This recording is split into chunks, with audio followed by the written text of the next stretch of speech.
Welcome back to what is most likely going to be the last episode of What If Ash Evolved All of His Pokémon.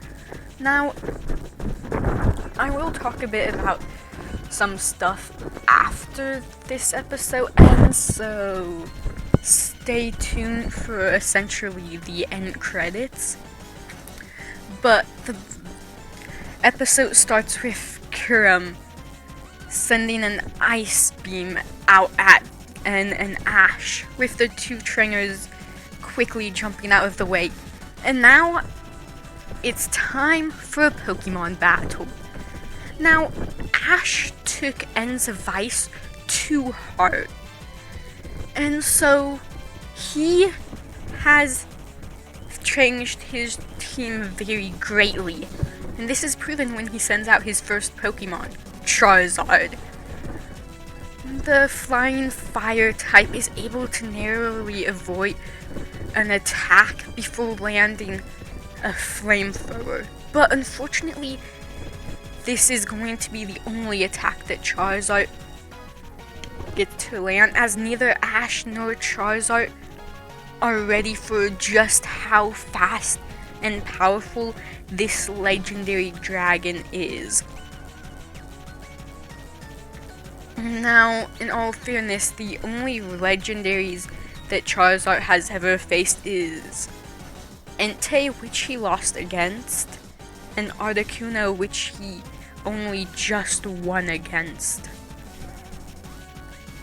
So, needless to say, it is clear to Ash that this is a whole nother level of battling. He let Charizard fall so easily because he didn't know what this creature was capable of. He's not going to be making that mistake again.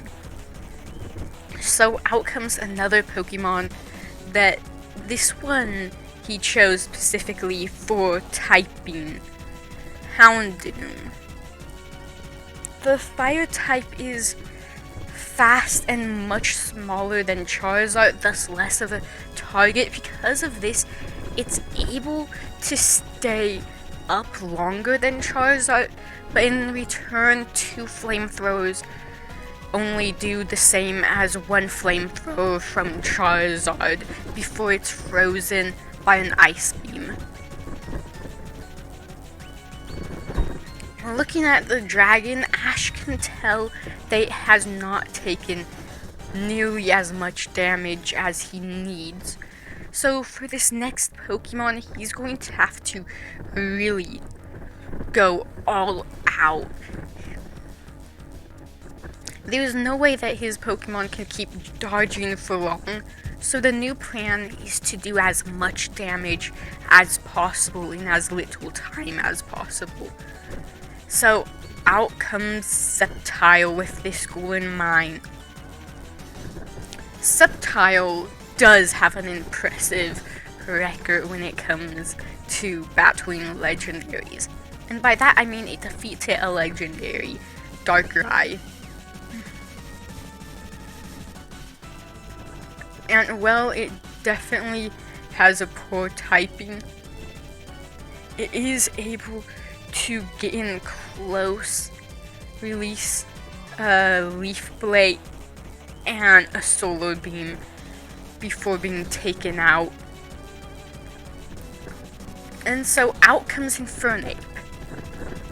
With this, Ash intentionally lets Infernape clash with an Ice Beam.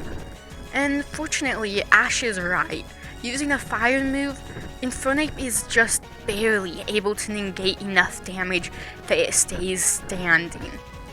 And with this, Blaze activates.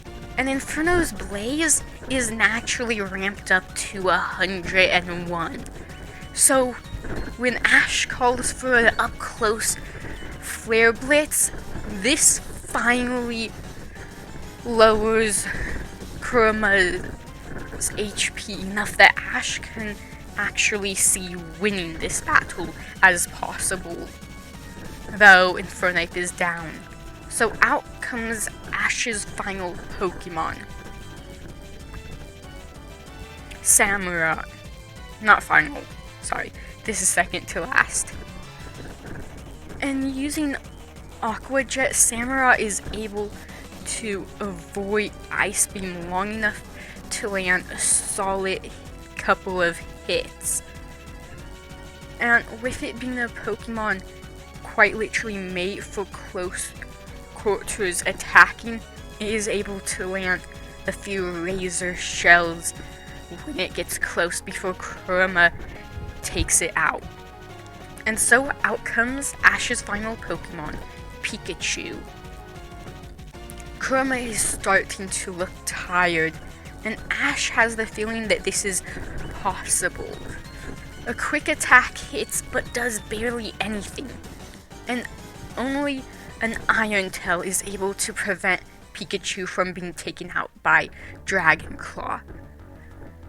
This looking bad, Ash can tell Pikachu can't take a hit, but using Iron Tail, Pikachu is able to block an Ice Beam and send a Thunderbolt at the dragon. And looking at the dragon, Ash knows that there's one more attack to finish this battle. And he knows exactly what attack to go with. Full Tackle.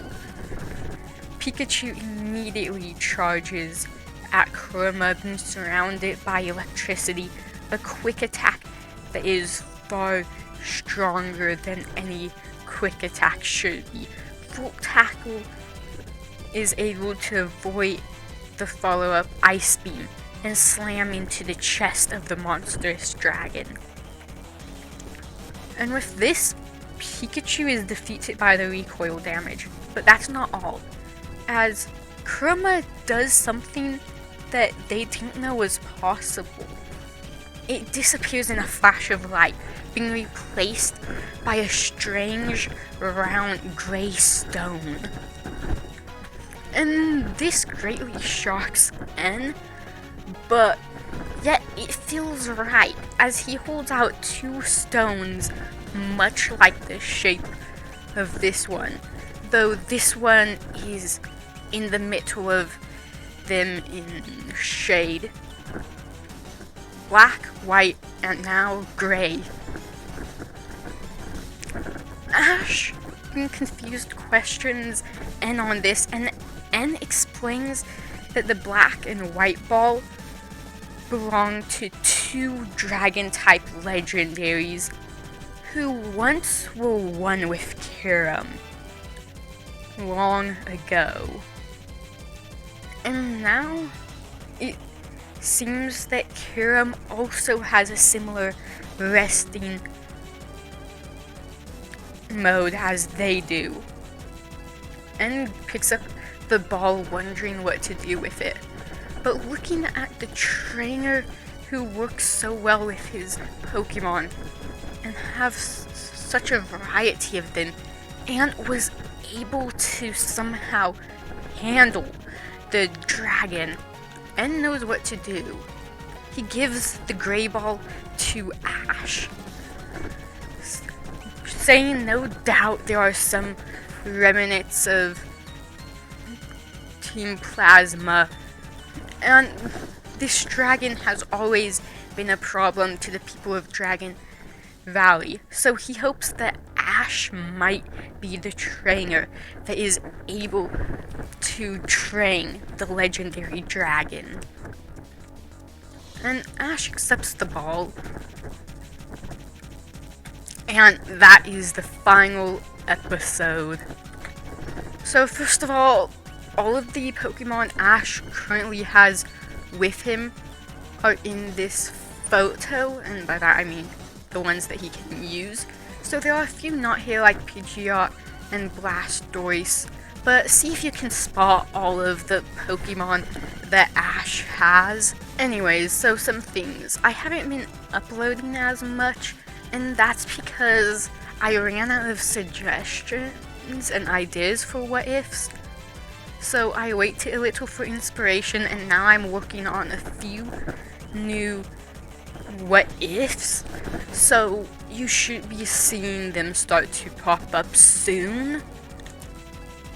but this is the finale of the last What If I've had to work on. So I hope you guys enjoyed, and again, leave in the comments where all of the Pokemon that Ash has are in this.